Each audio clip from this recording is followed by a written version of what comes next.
ఓం శివాయ గురవే నమః. శ్రీమాత్రే నమః. హరి ఓం.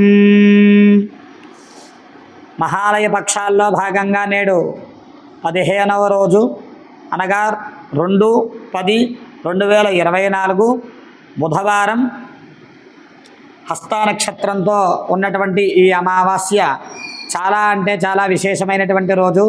ఎందుకనగా ఈ 14 రోజులలో కూడా పితృదేవతలను ఉద్దేశించి ఎవరైతే కాయ పండు పత్రం పుష్పం ఫలం తోయం యోమే భక్త్యా సమర్పితం వారిని ఉద్దేశించి ఏదైనా పండ్లు కానీ కాయగూరలు కానీ బియ్యము కానీ వస్త్రదానములు కానీ చెయ్యనట్లయితే కేవలం ఈ ఒక్కరోజు చేస్తే ఈ 15 రోజుల్లో చేసినటువంటి ఫలితం దక్కుతుంది. లేకపోతే పితృలు నిరాశగా వెళ్ళిపోతారు. ఈ 15 రోజుల్లో కనీసం ఒక్కరోజైనా తిలోదకం కానీ బ్రాహ్మణుడికి స్వయంపాకం కానీ అన్నదానాదులు కానీ చేయలేదని చెప్పి పితృదేవతలంతా నిరాశగా వెళ్ళిపోతారట. అయ్యో వీడు అశక్తుడైపోయి ఏవి చేయలేదని చెప్పి పితృదేవతలు శపించే అవకాశాలు కూడా ఉండకపోలేదు. సంతానం కలగాలంటే శివానుగ్రహం కన్నా పితృదేవతల అనుగ్రహం ఉండాలి అని చెప్పేసి శాస్త్రం చెప్తుంది. ఎందుకంటే శివుడు కూడా పితృదేవతలను అడిగే సంతానాన్ని ఇస్తాడు. కాబట్టి ఈ విషయాన్ని గమనించి ఈ అమావాస్య పర్వదినాన్ని మనమందరం కూడా వినియోగించుకుని అన్నదాన సత్రానానికి భూరి దానాలు ఇస్తూ మనం ఈ యొక్క మహత్తరమైనటువంటి కార్యంలో భాగం అవుతాం. తదుపరి ఈరోజు ధర్మశాస్త్ర శ్లోకం. ఈ ఋషి ఘృణేత్వసంతృష్ట క్రోధనో నిత్య సంకిత పరభాగ్యోపజీవీ చ షడేతే దుఃఖభాగిత. ఈ ఋషి అంటే ప్రతి మనిషిలో ఉండేటువంటి హరిషడ్వర్గముల్లో ఒకటి. ఈ ఋషి అంటే ఈర్షించడం, అసూయపడడం. ఘృణి అంటే ధనం మీద వ్యామోహం కలిగి ఉండడం. అసంతృష్ట అంటే ఎంత ఇచ్చినప్పటికీ కూడా అసంతృప్తి అన్నమాట, సంతోషం లేకపోవడం. క్రోధ అంటే కోపం దాటినటువంటి స్థాయిని క్రోధము అంటారు. అటువంటి స్థాయిలో మనిషి ఏం చేస్తారు అనేది మనం చెప్పలేం. కొంతమంది అయితే హంతకులుగా కూడా మారిపోతూ ఉంటారు. నిత్య సంకిత నిత్యము శంకిస్తూ ఉంటాడు. ఏ పని చేయాలన్నా వారు ఎదురొచ్చారు, వీడు తుమ్మాడు, దగ్గాడు అని ఇలాగా ప్రతిదాన్ని శంకిస్తూ ఉంటూ ఒక పనిని ప్రారంభం చేయకుండా విఘ్నాలు కలగజేసుకుంటూ ఉంటాడు అతనే. పరభాగ్యోపజీవీ చ పరులపైన ఇతరులపైన ఆధారపడి జీవించడం. షడేతే దుఃఖభాగిత. ఈ 6 లక్షణాలు ఎవరికైతే ఉంటాయో వారు దుఃఖాన్ని కౌగిలించుకున్నట్టుగా ఉంటుంది వారి జీవితం అంతా కూడా. అందుకని ఈ 6 లక్షణాలు మనలో లేకుండా ఆనందకరమైనటువంటి జీవితాన్ని, ధర్మ మార్గాన్ని, అలాగే మంచిని కూడా తెలుసుకోవాలని చెప్పేసి ఈ శ్లోకార్థము. దదాతి వినయం వినయాధ్యాతి పాత్రతాం పాత్రత్వాత్ ధనమాప్నోతి ధనాధర్మం తతః సుఖం. విద్య వల్ల వినయం కలగాలి. వినయాధ్యాతి పాత్రతాం. ఆ వినయము పాత్రత్వాన్ని అంటే మన క్యారెక్టర్ అంటాం కదా, అది కలగజేయాలి. పాత్రత్వాత్ ధనమాప్నోతి. ఎప్పుడైతే ఒక మంచి స్వభావాన్ని కలిగి ఉంటామో ఆ స్వభావము చేత దాన ధర్మములు ఆచరిస్తూ ఉండాలి. దానము అంటే ఈ విద్య చేత ధనము కూడా లభిస్తూ ఉంటుంది, గౌరవం లభిస్తుంది. ఆ గౌరవాన్ని, ధనాన్ని సక్రమ మార్గంలో ధనాధర్మం తతః సుఖం. దాన ధర్మములకి ఎవరైతే వినియోగిస్తారో వారు అంత్యమన మోక్షముని పొందుతారు అని అర్థము. విద్యానామనరస్య రూపమధికం ప్రచ్ఛన్న గుప్తం ధనం. విద్య అనేటువంటి పదార్థము ఎవరి దగ్గర అయితే ఉంటుందో అది వారికి ధనం ప్రత్యేకించి అవసరం లేదు. ఆ విద్యతోనే ధనాన్ని సముపార్జన చేస్తారు. విద్యా భోగకరీ యశస్సుఖకరీ విద్యా గురునాం గురు. విద్య వల్ల ధనము, ధనం వల్ల భోగము లభిస్తుంది.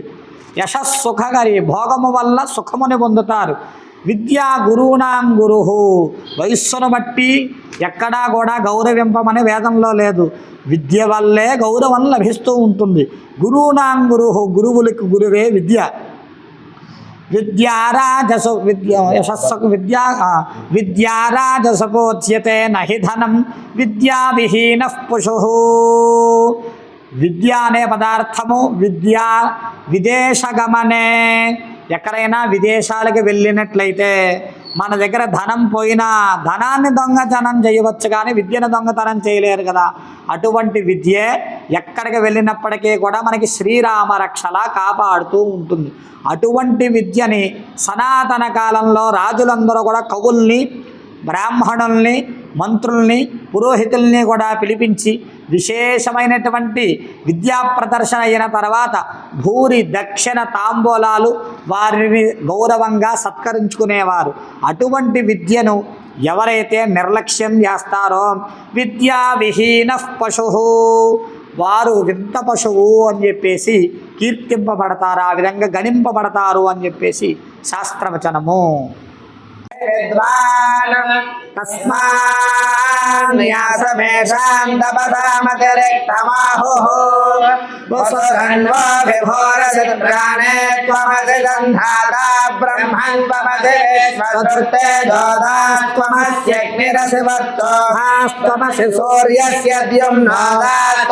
చంద్రమస ఉపయామ గృహీతోసి బ్రహ్మణే ఓమిత్యాత్మానయుందితైనతోయ్ మహాపనిషదం దేవానాంగోప్యం ఏవం వేద బ్రహ్మణో మహిమానమాప్నోతి తస్మాత్ బ్రహ్మణో మహిమానమేత్యోపనిషద్.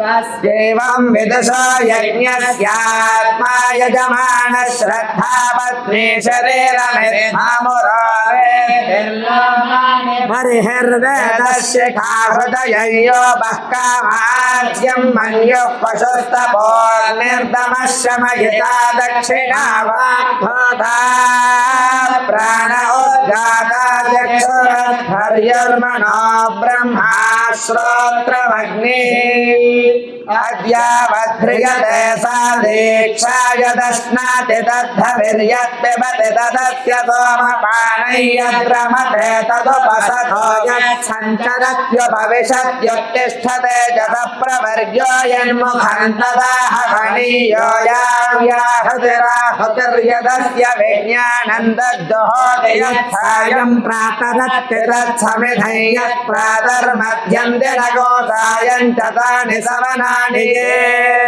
అహోరాత్రే వేదర్శపూర్ణమాసౌ ఏర్థమాసాశ్చ మాసాశ్చ తేజాదుర్మాస్యానయ అతమస్తే పశుబంధాయ సంవత్సరాశ్చ పరివత్సరాశ్చ దేహర్గణాః సర్వవేద సంవా ఏతచ్ఛత్రయ్యన్మరణం తదవభృతః ఏతత్వై జరామరి ఏవం విద్వానుదగయనే ప్రమీయతే దేవానామేవ మహిమానం గత్వా విద్యస్య సాయుజ్యం గచ్చత్యథయో దక్షిణే ప్రమీయతే పితॄణామేవ మహిమానం గత్వా చంద్రమసః సాయుజ్యము మాప్నోత్యేతో వై సూర్యా చంద్రమసో మహిమానో బ్రాహ్మణో విద్వానభిజయతి తస్మాత్ బ్రహ్మణో